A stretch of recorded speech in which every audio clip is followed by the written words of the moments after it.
press manager. Lindsey doesn't need much of an introduction, but I'm going to list off a few of her many accomplishments throughout her 18 years on the World Cup to start things off here. 20 World Cup globes, most of any athlete, male or female. 43 downhill wins and 28 Super G wins, most of any athlete, male or female. She's one of 7 women to win World Cup races in all 5 disciplines. She's the oldest female world champion medalist and oldest female Olympic medalist. Most World Cup podiums for a woman at 137. 82 World Cup wins, 7 World Championship medals, 3 Olympic medals, and the most winningest female skier of all time. So, obviously it's been an emotional couple weeks for you since Cortina. Can you just give us an update on what's been going on? I think as most of you know, it's been a hard couple weeks. Really wasn't expecting to have things end the way they are, but that's life, and I'm just trying to accept the position that I'm in and move forward with it. It was pretty clear after Cortina that my body just wasn't going to continue to do what I wanted it to do, and I think, these last 2 races here, while it may not be my farewell season that I wanted and not being able to break Sunmark's record, it's still a nice way to go out, minus the crash today. I'm hoping that Sunday is a much better day. But, I think ending on the World Championships and I didn't want to end in Cortina. I thought that was not the way to go out. I want to say goodbye to everybody, and it's been really nice to get all the messages from my fellow competitors, the coaches, and all my friends that have supported me for so many years. So it's been really, really heartwarming for me, and makes the process of retiring a little bit easier, maybe, because of all the response that I've gotten. So thank you to everyone who's sent me messages.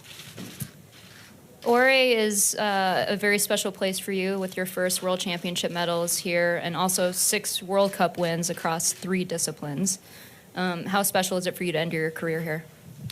Yeah, I've had a lot of great memories in Åre. My first World Championship medals were here, 2 silvers in Super G and downhill. I won the downhill here last year as well. And I don't know, I really feel like Sweden feels like home to me. It's very similar to Minnesota, kind of flat and cold. But I love it, it's beautiful. But I'm hoping that Ingemar will come up for Sunday. I think he was planning on coming up a little bit later, but I'm trying to convince him to come up earlier. I think having my last race with him there would be the best farewell I could possibly have. Axel is retiring as well and appears to be retiring for very similar reasons. You started racing World Cup 1 year before him, and your careers have dovetailed really well together. Have you been speaking with him at all the past couple weeks as you guys have both come to the same conclusion? Yeah, it's been hard. I feel like a lot of people don't really understand the emotions that I'm going through, and I know that when athletes in the past have retired, I've kind of been the same way. I'm like, no, you can do it, keep going, anything is possible.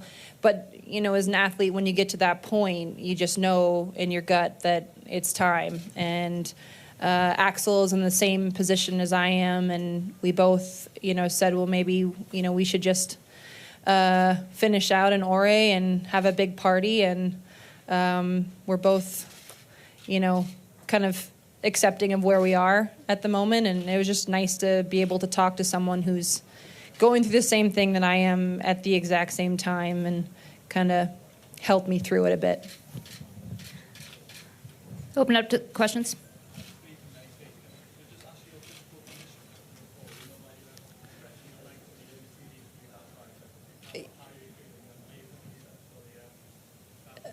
Yeah, I've got a bit of a shiner, and feel like I've been hit by a 18-wheeler. But Other than that, I'm great. My knees are the same as they were before the race, so that's good. And I'm just going to be really sore. I think my neck's going to be sore, and I got the wind knocked out of me, so my ribs are oddly sore. So, but I'll be fine. Sunday will be great.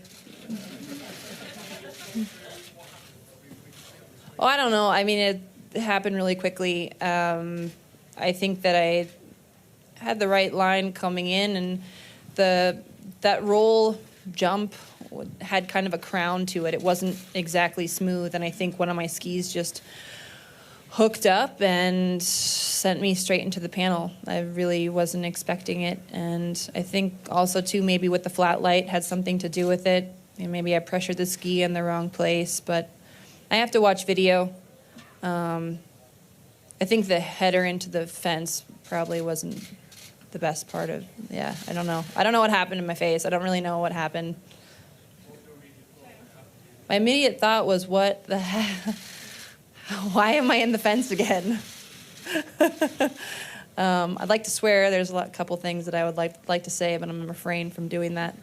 But yeah, it's. I was like, why am I here? I'm too old for this shit. So.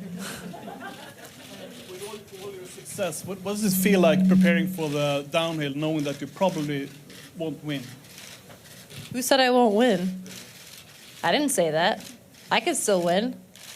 Don't count me out. I got one more chance. Maybe I'll pull off a miracle. Maybe I won't. But I'm going to try my hardest. I mean, just because I get knocked down doesn't mean I can't get back up. So I still have one more chance. But is it really healthy for you skiing right now? I mean, I think if you look back at my career, this whole time it probably wasn't healthy for me to be skiing. But, I mean, I love what I do. That's why I'm here. I'm not, as much as I love winning, I love going fast even more. I love the thrill of competition. I love downhill because I love pushing myself. I love pushing the limits. I love the adrenaline. So downhill is not a healthy sport. People crash all the time, every day. Garmisch, 3 people out for the rest of the season. So it's like, if you want to be healthy, then you should probably do another sport. And for me, I've done it and pushed the limits as long as I can. I just can't push the limits anymore. But like I said, it doesn't mean that wasn't worth the risk. I take that risk head on. Regarding Ingmar Stenmark, you said something like the record is not a hill to die on for me. What did you mean by that? That means it's not a... I think it was pretty clear, but yeah, I mean, it is what it is. I can't change it. I've done my best my entire career. I've worked as hard as humanly possible. I've come back from way too many injuries, and I'm not able to do it, and that's just life, Not everyone can be Tom Brady and keep winning the Super Bowl, like, for the millionth time. I think 82 wins is something to be really proud of, and while it's not 87, I mean, I think if you look at all the injuries I've had, that I'm winning in 5 events, I think it's really something amazing, and I'm proud of it no matter that I got 82 or 87. To me, I wish I could have gotten it, yeah, but not at the risk of the rest of my life. So you did actually had a discussion with Axel before Åre, whether you should use Åre as your final stop? Yeah, we were talking about it.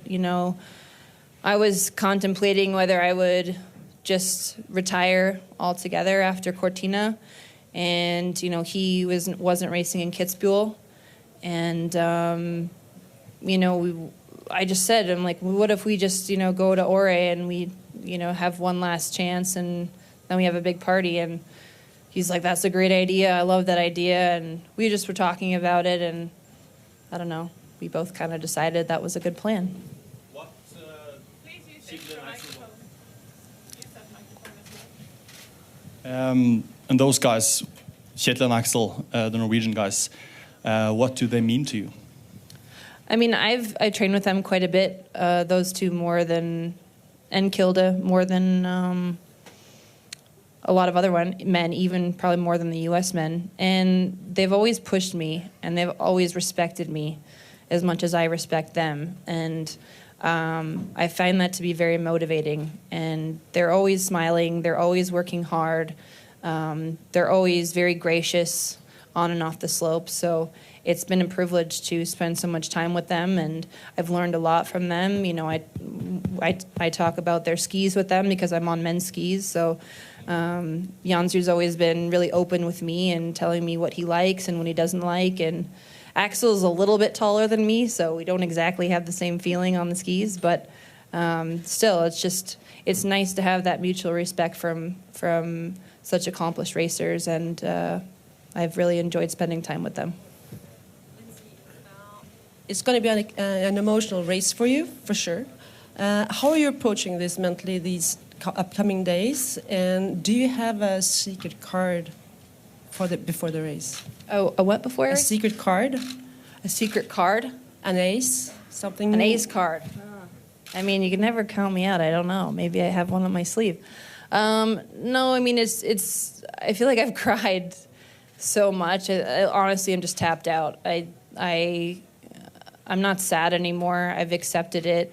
Obviously, it's emotional, but I'm really, really trying to enjoy it. You know, I've gotten some really nice hugs, and you know, talked to a lot of the racers, and especially my teammate Loren, and you know, we've been through a lot of injuries, the similar times, and it's just, I feel like that's been the nicest thing about being here and interacting with all the World Cup athletes, and I think I've already gotten those emotions out. So now it's just time to enjoy this with them and with my coaches and my family. I got my family coming up. My dad's apparently here. I don't know exactly where he is, but if anyone's seen him, let me know.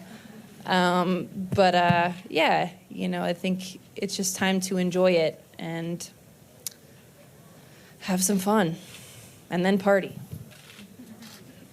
No one's really laughing at my jokes. I'm feeling like it's a tough crowd here. What emotions on here? Hey. What emotions do you watch Michaela and the fact that she's keeping on to win and most likely breaking many, if not most of your records?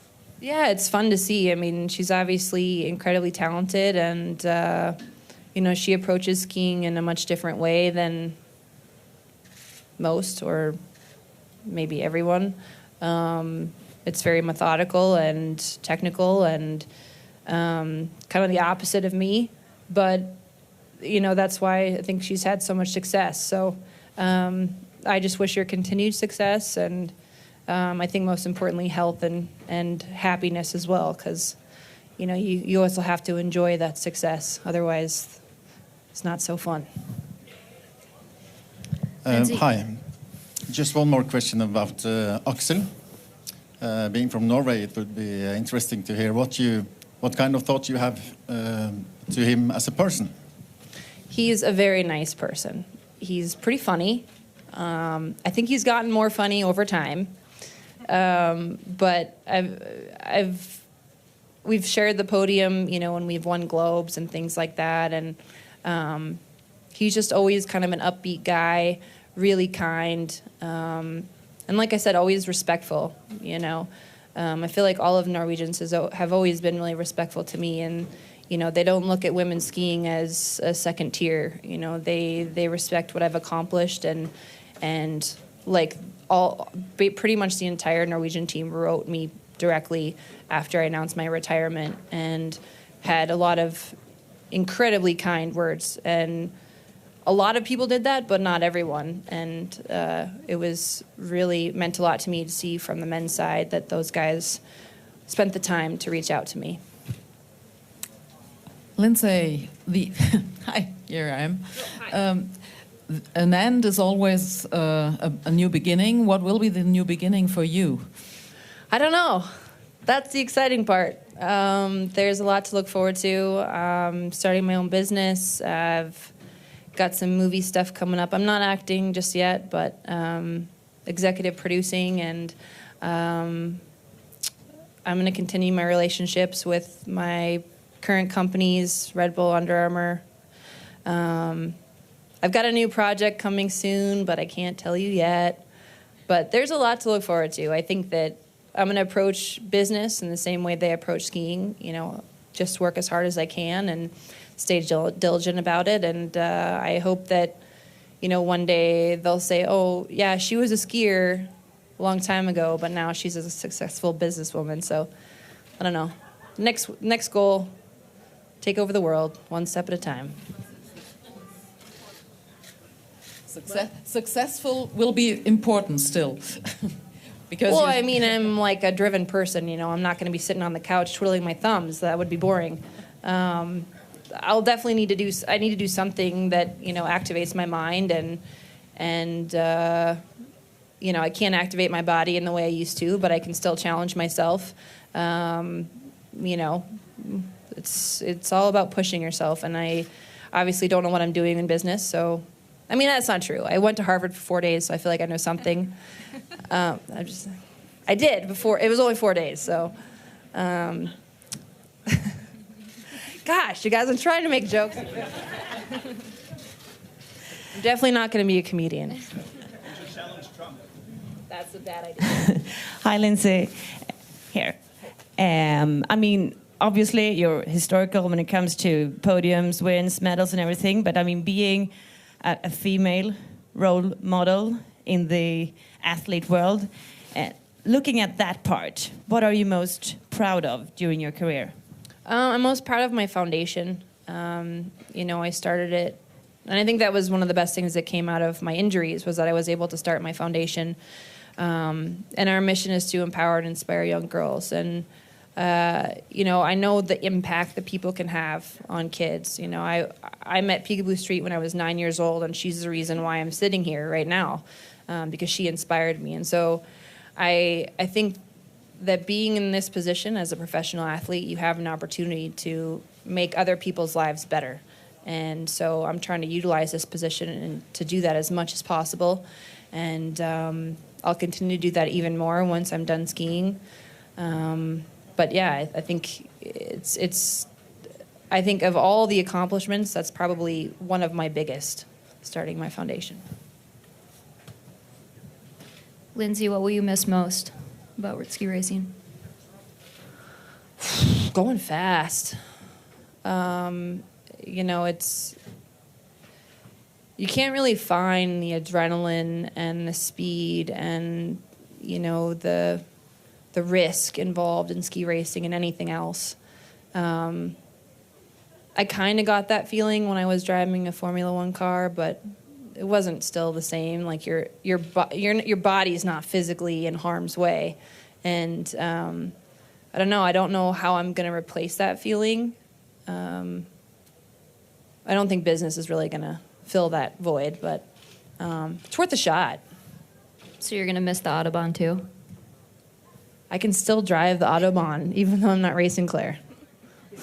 Well, but it's there's only a couple places in Germany now that have no speed limits, so got to keep your eye open for the radar. What will you not miss the most other than knee pain?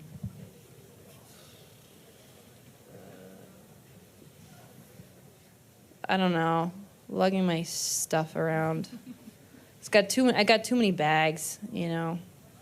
Got too much like rehab equipment and ski clothes, and it's a lot of gear. I won't miss being on the road for 3 months at a time. It's a little excessive.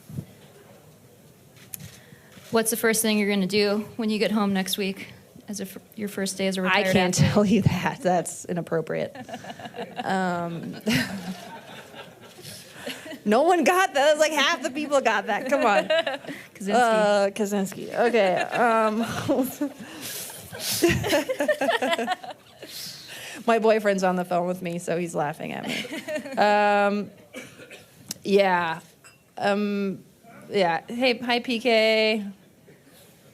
Oh, God. Yeah, I'm going to spend time with my boyfriend.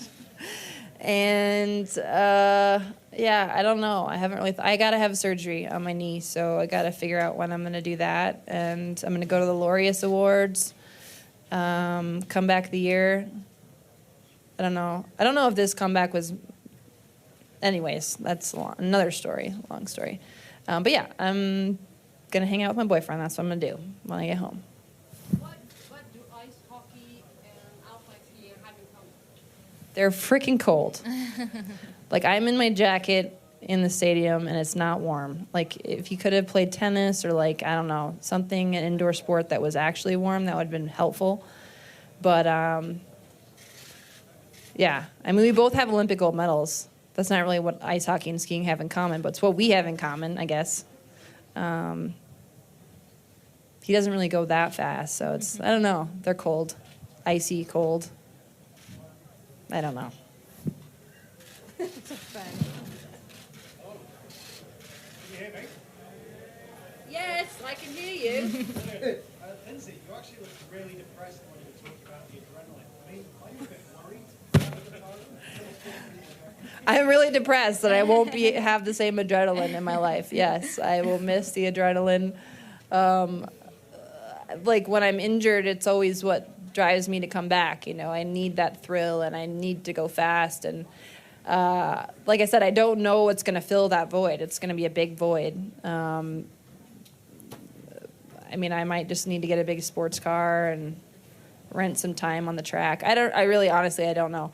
Because I can't ski that fast. You know, if you go on the public trail, you can't ski that fast. I'll definitely get, like, I'll run into somebody, or I'll get my pass pulled or something stupid. So, I don't know. It is depressing. Life without skiing fast is not a happy thought for me. Any other questions? Can you imagine that you stay in contact with alpine skiing, maybe in the head company or maybe as a coach or something like that? No.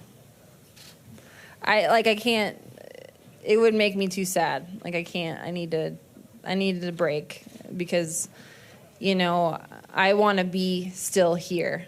You know, I still want to be racing. It's not like I accept that I can't, but I still want to be here. So if I were to be involved in skiing still, at least for the next few years, I think that would just make me even more sad. You know, I need a break, and you know, maybe after time when I'm older, and even older than I already am, maybe then, you know, I can make my way back. But I mean, I'll still continue to work with head, but not in the capacity of being involved in alpine racing. It's too hard. Lindsey, the few times you've stayed at the same venue as Michaela, how did you treat each other? How is your relationship on a personal basis? Yeah, I mean, I think we have respect for each other, and it's kind of different because, you know, she's kind of got her team, and she kind of has her own thing going on, and I have the rest of us have the other team. So it's we don't really work together. I don't really see her very often. She's never training with us, so I can't say. I honestly don't know her very well. There's not very many people that I don't know, and it's kind of interesting that I don't really know her very well. But you know, like I said, we have I think a lot of mutual respect for each other, and like I said, I wish her all the best in the future. I think she's going to break all the records, and because there's kind of no point in me breaking them because she's going to break them anyways. So it's like, let's let it go. Hi, Lindsey. Andrew here. Hello, Andrew. Just wondering what the details are on this next knee surgery that you said you need. What exactly will that be? And apparently the scar is pretty gnarly. I got to do an LCL surgery because I completely tore my LCL in November. So, yeah, I need complete reconstruction surgery on that. So that'll be fun. Hopefully my last surgery. how many surgeries will this be now, or do you remember? Be my 7th. And have you had any discussions with your doctors about what your knees will be like, you know, long term? I mean, I'm screwed, so it's not really. I've known that for like 3 years now. You know, it's only a matter of time, and I always looked at it as well. The analogy that I was given is, you know, only have a certain amount of steps left, and I've run out of steps at this point. So I will definitely have pain, I'm sure, for the rest of my life, but I wouldn't change it. You know, that's Adversity makes you stronger. I'm pretty damn strong now at this point. But yeah, I got no cartilage, got no meniscus. I got rods and plates and screws and just a lot going on. My head's still good. That's all I need at this point. Lindsey, in your plan for the future, is there also the desire to be mother, to have a family, your own family? Wait, I gotta make sure my boyfriend's listening to this one. No, just kidding. No, seriously. Yes, I mean, of course, I'd love to have children, and I'm definitely not at that point right now where I'm not gonna like run off and get pregnant right away. But it is something that I look forward to, and I do want to ski with my kids, and that's another reason why it's important that I stop skiing now, because I do want to have those experiences with them, and I don't know how many there'll be or what that scenario looks like or what the timeline is, but I'm 34, so I can't wait too long. You know what I'm saying? I'm trying really hard. All right, Lindsey, last question. With a career full of wins, world championship medals, Olympic medals, how do you want to be remembered? What? I don't know. I think I would like to be remembered as someone that was more than a ski racer. Hopefully to my teammates, a good leader, and hopefully to the rest of the girls or the next generation that I showed them that nothing is impossible. Even though I didn't break the record, I still broke the women's record. So I feel like if they can just realize that anything is possible if you work hard enough. But it's not really something I can say about myself. It's kind of like, you guys got to say that. I feel like it's weird to talk about yourself that way. Right? Or not, I don't know. Any other questions? Thank you, everyone. Appreciate it.